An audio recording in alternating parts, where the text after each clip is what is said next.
¿Qué pasaría si un momento sin guión pusiera fin de forma abrupta y escandalosa a una de las mejores comedias de la televisión de Honeymooners?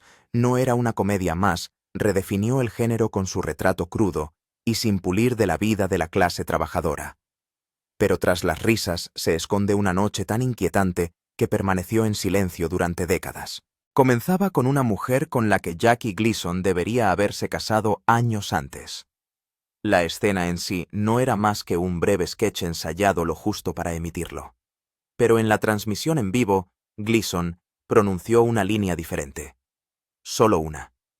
Y en ese instante la audiencia del estudio se congeló la cadena, entró en pánico, y la historia de la televisión cambió para siempre. Lo que ocurrió en aquel escenario no fue solo una actuación que salió mal, fue una colisión de listas negras políticas, patrocinadores nerviosos, y una emisión de televisión en directo que tropezó con una línea invisible que nadie se atrevió a cruzar. Fue un accidente, o Jackie Gleason, el hombre detrás de Ralph Kramden, reveló más verdad de la que la televisión podía soportar. Para entender aquella noche, hay que entender al propio Gleason. Su historia no empezó bajo las luces de un estudio ni en una mansión de Hollywood. Comenzó en un estrecho apartamento de Brooklyn, donde cada gemido de las tablas del suelo llevaba el peso de la supervivencia. Nacido en 1916, en el seno de una familia irlandesa estadounidense, Jackie creció en un barrio tan duro como las aceras que pisaba cada día. Cuando solo tenía 9 años, su padre abandonó a la familia. Su madre se las apañaba con trabajos mal pagados, manteniendo a la familia gracias a su fuerza de voluntad. Ese temprano abandono dejó una marca en el alma de Jackie, una herida que se convirtió en frustración, ambición y un impulso implacable. Décadas más tarde, todo ese dolor, todo ese fuego se volcaría directamente en Ralph Kramden. Gleason no entró en el mundo del espectáculo gracias a su encanto y sus contactos. Se buscó la vida. Salones de billar, trabajos esporádicos, pequeñas actuaciones. Cualquier cosa que le reportara unos dólares. Pero incluso en esos rudos espacios, absorbía voces, gestos y ritmos. Vecinos que gritaban desde las ventanas, familias que se peleaban por el alquiler, hombres que soñaban más de lo que sus sueldos les permitían. No eran solo recuerdos. Se convirtieron en la materia prima de su comedia. Cuando Ralph Kramden gritaba a Alice desde su mugriento apartamento, no era solo un personaje. Era el propio Brooklyn, ruidoso, imperfecto, magullado pero vivo, que se proyectaba hacia millones de salones. La verdadera gran oportunidad de Jackie no vino de una comedia, sino de los escenarios de variedades. Su ritmo natural y su presencia imponente le hicieron magnético. A principios de los años 50 ya tenía su propio programa de televisión, Cavalcade of Stars, en la cadena Dumont. Y en 1951 Ralph Kramden hizo su primera aparición. Pero no era la versión suavizada que se recuerda hoy. El primer Ralph era rudo, impaciente y siempre intrigante. Para un público acostumbrado a padres televisivos con rebecas y serena sabiduría, Kramden fue un shock para el sistema. Era real, crudo y a veces aterradoramente familiar. Y entonces, en un momento fatídico, ese realismo cruzó la línea. Era eléctrico. Mientras que la mayoría de la televisión de la época romantizaba la vida suburbana, los sketches de Cavalcade hablaban con una voz que abrazaba la crudeza. Ralph era un conductor de autobús en Nueva York que nunca parecía tener un respiro. No tenía una casa en los suburbios, ni un césped cuidado, ni una familia perfecta. En lugar de eso, contaba un sinfín de planes para hacerse rico rápidamente que acababan derrumbándose en un desastre cómico, y al público le encantaba. Se identificaron con Ralph en las pequeñas victorias y en los grandes fracasos. Otro elemento que contribuye a la verosimilitud es la relación entre Ralph y Alice Kramden. Alice no era la esposa dócil y sonriente de las demás series. Daba tanto como recibía. Debatió con Ralph, se opuso a sus bravatas y le reprendió cuando sus sueños se volvieron demasiado elevados. Esto no era una fantasía de comedia. Era un argumento y una rutina de maquillaje que muy probablemente se parecía a las discusiones de cocina de toda América. Sin embargo, no fue fácil elegir a Alice. Audrey Meadows casi pierde el papel por completo. Pero los ejecutivos de la CBS pensaban que era demasiado glamurosa y no la imaginaban capaz de actuar como un ama de casa de clase trabajadora o media. Meadows, sin embargo, se propuso demostrarles que estaban equivocados, se puso ropa fresca sin maquillaje, sin estridencias, con el pelo recogido hacia atrás. Se presentaría precisamente como Alice para exponer el presente caso. Y Gleason la consideró al instante perfecta para el papel. Alice no siempre fue interpretada por Meadows, como muchos probablemente sabrán. Hort Kelton originalmente fue la primera mujer que se puso en ser, sin embargo, tiende a adoptar un estilo más agudo y combativo. Luego, fue sustituida de la nada con algunas afirmaciones oficiales sobre problemas de salud. La verdadera razón fue más turbia y mucho más política.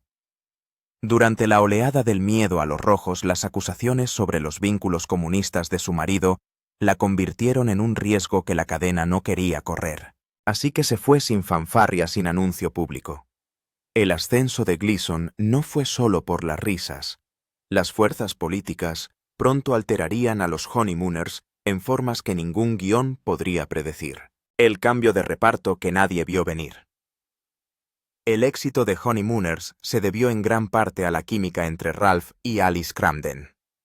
En los primeros sketches de Cavalcade of Stars, esa química estaba definida por Hort Kelton, la Alice original. Kelton no era solo un hombre recto para el exagerado Ralph de Gleason.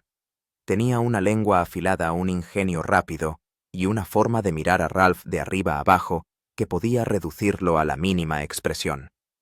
Aportaba una crudeza al papel que encajaba con las asperezas de los primeros episodios.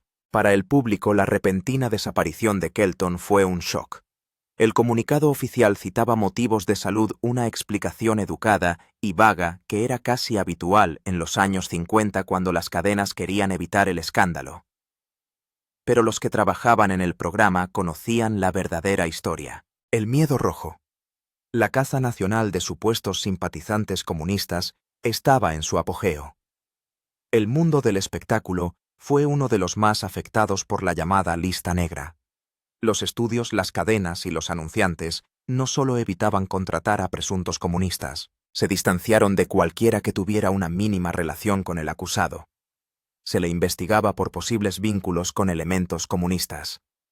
En esa atmósfera de miedo y sospecha que se cernía tanto sobre Hollywood como sobre la televisión neoyorquina, se había convertido en intocable. Nunca fue acusada formalmente. No había pruebas ni indicios de delito. Pero en una época en la que cualquier indicio de asociación podía hundir una carrera en horas, la CBS la echó discretamente, calculando que era más conveniente hacerlo sin fanfarrias. Era difícil reemplazarla. Alice nunca fue un personaje secundario. Era la única persona que podía enfrentarse a Ralph Cramden. Demasiado suave y el conjunto pierde su chispa. Demasiado dura y no encaja con un público que busca risas, no conflictos domésticos. La actriz tuvo que crear el personaje de la sufrida esposa sin hacerla demasiado fácil de convencer. Sin embargo, Audrey Meadows no era la elección obvia. Los ejecutivos de la CBS la consideraron demasiado glamurosa para el papel durante su audición. Meadows era muy consciente de lo que querían decir. Les demostraría que estaban equivocados. Se presentaría a la audición con unas fotos nuevas que eran todo lo contrario al brillo de Hollywood. Vestido sencillo, pelo sin peinar, sin maquillaje. En esas fotografías, Meadows no parecía una estrella de cine. Parecía una esposa de clase trabajadora de Brooklyn que se pasaba el día exprimiendo cada dólar. Jackie Gleason vio las fotos y supo al instante que ella era la indicada. En cuanto Meadows se metió en la piel del personaje, la química se alteró a lo grande. Alice Kelton había sido ruidosa y descarada, siempre dispuesta a igualar la energía y el volumen de Ralph. Alice Meadows, sin embargo, tenía los pies en la tierra. Su agudo ingenio seguía ahí, pero con un tono calmado y comedido que hacía que las bravatas de Ralph parecieran aún mayores en lugar de gritarle de vuelta. En su lugar dejó que la ira de Ralph se consumiera antes de someterle a la línea que le dejaría maltrecho. Daba al programa un ritmo diferente que equilibraba la intensidad de Gleason con una fuerza subyacente de tranquilidad. Algunos antiguos seguidores de los primeros sketches echaron de menos el fuego de Kelton, pero la interpretación de Meadows calentó a Alice de tal manera que amplió su audiencia. Ahora el público no veía a dos compañeros siempre enfrentados, sino a una pareja que se preocupaba el uno por el otro a pesar de los desacuerdos. El inicio de la hostilidad estuvo salpicado por periodos de muestras sentimentales. Baby, you're the greatest. Nena, eres la mejor. Tuvo un impacto diferente cuando llegó después de que la Alice de Meadows se hubiera pasado un episodio aguantando los planes más descabellados de Ralph. La purga política había reconfigurado el reparto, pero la verdadera revolución estaba por llegar cuando el propio programa cambió la historia de la televisión, rompiendo el molde de las comedias americanas. Cuando The Honeymooners se convirtió en su propia serie en 1955, la televisión era un lugar muy diferente. Las ondas se llenaban de salones inmaculados, padres pulcramente vestidos y niños sonrientes que aprendían una lección moral al final de cada episodio. Programas como Father Knows Best y Leave It to Beaver presentaban una América idealizada. Céspedes limpios, hogares ordenados y padres que siempre tenían el consejo perfecto. Así debía ser la televisión. Tranquilizadora, ordenada y sobre todo segura. Jackie Gleason no tenía ningún interés en ir a lo seguro. Cuando The Honeymooners debutó como serie independiente, echó por tierra casi todas las reglas no escritas de las comedias de situación. Se acabaron las pulidas casas de los suburbios. En su lugar había un estrecho apartamento de Brooklyn con papel pintado desconchado y una mesa de cocina que servía de centro de discusiones, esperanzas y decepciones de la familia. En lugar de niños con chistes simpáticos, solo estaban Ralph y Alice, un matrimonio atrapado en un tira y afloja constante entre los sueños y la realidad. La genialidad de la serie no se limitaba a su ambientación, sino que residía en su honestidad. Ralph Kramden no era un patriarca sabio y firme. Era un conductor de autobús de clase trabajadora con una imaginación hiperactiva, mal genio y la capacidad de frustrar involuntariamente sus propios planes. Alice no era una ama de casa pasiva y recatada. Era ingeniosamente mordaz y se mantenía firme. Los personajes tenían defectos, y eso era exactamente lo que les hacía conectar con el público. No se parecían a las imágenes brillantes de los anuncios de televisión. Se parecían a la gente que los veía desde el salón de su casa. Sin embargo, el formato era lo que distinguía a The Honeymooners. Cada episodio era independiente, una historia completa con su propio arco emocional. No había necesidad de seguir una trama continua. El espectador podía sintonizar una semana cualquiera y comprender de inmediato la situación. Sin embargo, aquí radicaba una brillante capa de complejidad. Las exclamaciones de Ralph, "A la luna, Alice", y "Cariño, eres lo más", se convirtieron en eslóganes culturales instantáneos que se colaron en lugares de trabajo, comedores e incluso en algún que otro discurso político. El ritmo único del espectáculo era la historia escénica de Gleason. Trataba cada episodio como una obra de un solo acto en directo y sin ensayar.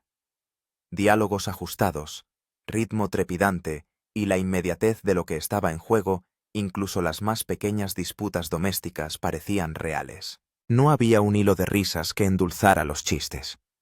El público del estudio se reía simplemente porque la comedia era genuinamente aguda y la tensión parecía real.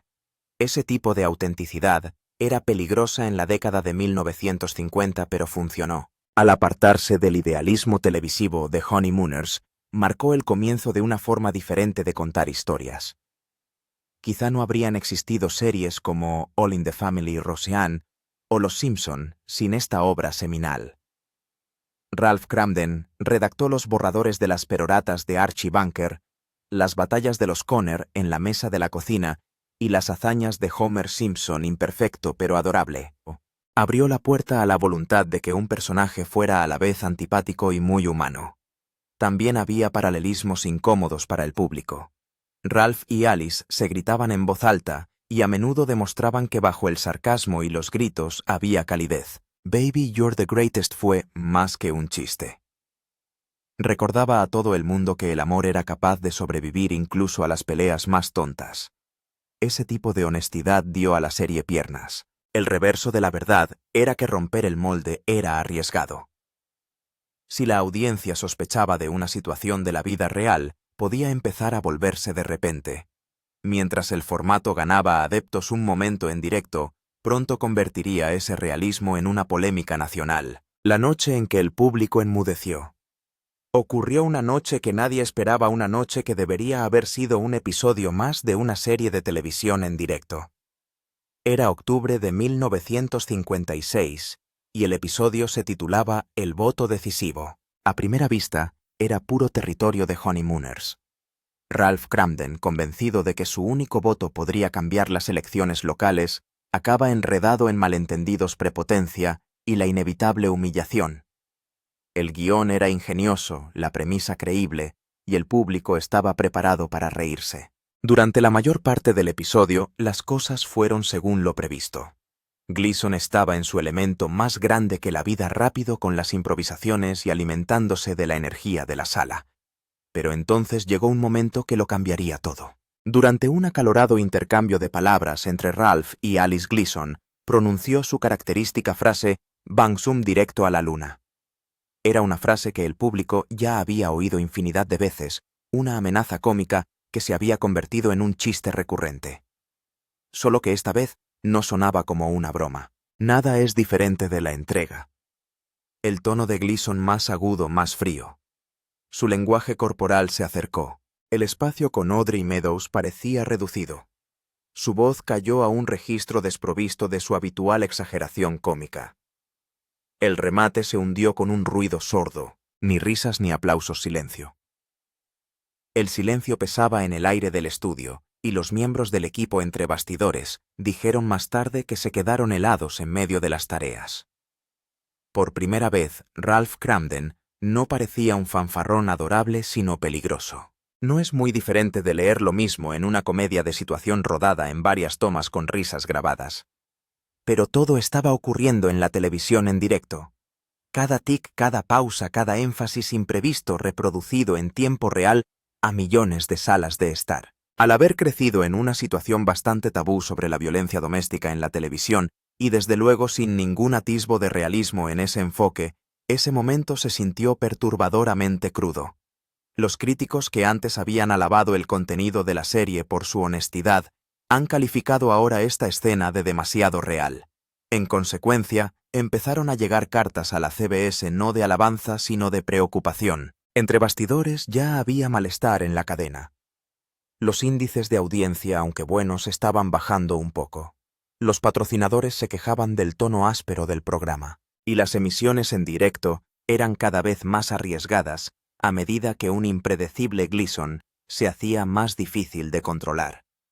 La línea Moon siempre había sido incendiaria, pisando este filo hacia la diversión o la amenaza, pero esta vez decididamente se inclinó. No es que el público contuviera abiertamente la risa, pero en algún lugar de su mente acechaba la duda.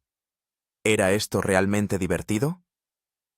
Al parecer, Audrey Meadows ya había expresado su malestar con la ira de Ralph en algunas ocasiones en el pasado. Ella no tenía miedo de Gleason. Más bien comprendió lo fácil que era que un momento se torciera para un público que esperaba diversión inofensiva. Esta noche estaba justificada. La línea pasó de divertida a espeluznante en cuestión de segundos. En televisión la percepción lo es todo. A la vista del público no pasó nada en cuanto al cambio de rumbo, pero en el interior las consecuencias no se hicieron esperar. Viendo soplar los vientos del cambio y temiendo una posible reacción de los anunciantes, los ejecutivos de la CBS iniciaron reuniones urgentes en privado. Un patrocinador especialmente importante amenazó con retirar su apoyo al programa si no se atenuaban los momentos más atrevidos. Eso fue suficiente para tomar una decisión clara. Ni comunicado de prensa, ni escándalo, solo un final susurrado para los 39 episodios originales de The Honeymooners. Entre bastidores las tensiones hervían. Y pronto el final del programa llegaría más rápido de lo que nadie esperaba. El abrupto final y las consecuencias privadas. El final llegó sin previo aviso. Ningún episodio de despedida, ningún anuncio para preparar a los millones de fieles espectadores que la sintonizaban cada semana. Una semana de Honeymooners estaba allí. A la semana siguiente había desaparecido. Para el público era un misterio. Para Jackie Gleason y los que estaban dentro del estudio fue una decisión nacida de la presión, los nervios y la implacable economía de la televisión en la década de 1950. Para Gleason, la cancelación fue algo más que un revés profesional. Ralph Kramden no era un personaje más en su carrera. Era un pedazo de sí mismo sacado de las calles de Brooklyn, moldeado por años de lucha y llevado a la vida a través de los ritmos de la actuación en directo. Perder el programa era perder la única plataforma en la que podía vivir plenamente esa creación. Sus amigos dijeron más tarde que se lo tomó como algo personal, como si alguien le hubiera dicho que el trabajo de su vida no era lo bastante bueno. Oficialmente la CBS guardó silencio. No se mencionaron públicamente las tensas reuniones del Consejo de Administración, las quejas de los anunciantes, ni el escalofriante efecto de aquel momento demasiado real de la votación decisiva. Pero las cosas ya se veían venir desde antes de esa noche. Los índices de audiencia, aunque respetables, habían bajado ligeramente. Los anunciantes desconfiaban de cualquier cosa que insinuara controversia, y el propio Gleason se estaba desgastando bajo la presión de producir una comedia en directo de media hora cada semana. Sin repeticiones, sin red de seguridad, sin tiempo para descansar. Esa era la esencia de hacer un programa de televisión en directo. Gleason puso al elenco a prueba con al menos 2 o 3 ensayos a la semana y siguió empujando a todos hacia la perfección. Pero esto era un trabajo duro y una tonelada de trabajo. Cada viernes por la noche era en vivo. Y cada viernes por la noche 60 millones de personas podían ser testigos del talento y la brillantez del reparto, o estar allí para ver a las estrellas disculparse por sus fracasos. Por mucho que Gleason apreciara la adrenalina de la televisión en directo, también le pasaba factura. Era famoso por salir hasta altas horas de la noche, beber en exceso y llevar un estilo de vida que no era precisamente el mejor para mantener su cuerpo en un horario tan agotador. Hasta entonces Gleason no había estado dispuesto a sacar a pastar a Ralph y Alice. En un movimiento muy inusual para la época, compró en secreto los derechos de Honeymooners a la CBS, un movimiento inteligente que le daría el control total de los personajes y su destino. Durante los 20 años siguientes, resucitó a Ralph, Alice y Ed Norton en sketches de sus programas de variedades. Y aunque la química seguía ahí, y las risas llegaban a raudales, algo en la magia cambió. La apasionada urgencia de los 39 episodios originales nunca pudo ser realmente recapturada. Para Audrey Meadows, el final de The Honeymooners representó un punto de inflexión. No volvió a trabajar en una comedia. Más tarde se convirtió en una de las primeras mujeres en formar parte del consejo de administración de una importante institución financiera, Consolidated Savings and Loan. El ingenio y la inteligencia de Meadows habían inmortalizado a Alice, pero lo que es más importante, su determinación, demostró que era igual de formidable fuera de la pantalla. A Art Carney, el torpe pero adorable Ed Norton, le fue bien después de la serie. Pasó al cine ganando elogios, e incluso un Oscar en 1974 por su papel en Harry y Tonto. Aunque mantuvo el contacto con Gleason, sus trayectorias profesionales rara vez se cruzaron de forma sustancial. A Carney siempre se le identificaría con Norton, pero consiguió no dejarse atrapar por el papel. Pero Gleason no había terminado. Apostaría por un segundo acto para los Honeymooners en un escenario completamente nuevo. El regreso de Miami que no dio en el blanco. Para Jackie Gleason, el final de Honeymooners nunca fue definitivo. Ralph Kramden aún vivía en sus huesos, y la química entre Ralph, Alice y Ed Norton era demasiado fuerte para abandonarla para siempre. A mediados de los 60, Gleason vio la oportunidad de recuperarlos, pero esta vez con sus propias condiciones. La reposición no sería un calco de los 39 episodios originales. Sería parte de The Jackie Gleason Show, un programa de variedades filmado no en Nueva York, sino en la soleada Miami, Florida. El traslado a Miami no fue solo un cambio de aires. Fue una decisión calculada e impulsada tanto por la libertad creativa como por los incentivos financieros. Florida ofrecía exenciones fiscales a las producciones y la CBS endulzó el trato dando a Gleason pleno control creativo. Se acabaron las batallas con los ejecutivos por el tono. No más ultimátums de los patrocinadores. En teoría, Gleason tenía todo lo que necesitaba para recrear la magia de Honeymooners sin interferencias. Pero la versión de Miami fue un animal diferente. En primer lugar, el formato cambió radicalmente. Los episodios originales de Honeymooners eran de media hora. Historias compactas con un ritmo rápido sin relleno y con la cruda energía de la actuación en directo. En Miami, Gleason alargó el formato a episodios de 1 hora, a veces incluso más. El ritmo se ralentizó. Las escenas perduraban. Lo que antes era una rápida comedia doméstica de alto riesgo, ahora parecía más suelta, más informal. También hubo cambios visuales. El apartamento monocromo de Brooklyn fue sustituido por decorados más limpios y luminosos. El encanto de ver a Ralph y Alice desenvolverse por la vida en un espacio pequeño y desgastado desapareció. Todo parecía más pulido. Las paredes, el vestuario, incluso la iluminación. Era como si la realidad de la clase trabajadora que había hecho que la serie fuera tan cercana se hubiera cambiado por un brillo más convencional y televisivo. El reparto original se reunió de nuevo. Gleason interpretaba a Ralph Meadows, a Alice y Art Carney a Norton, pero la química había cambiado. Habían pasado los años y en la década de 1960, Gleason era más viejo, más pesado y tenía los pies mucho más lentos. Los estallidos explosivos que habían sido la furia de Ralph eran cada vez más raros. Parecía haber optado por una entrega más calmada y comedida. Norton era el mismo adorable bobalicón que Carney, pero sus bromas con Gleason habían perdido chispa.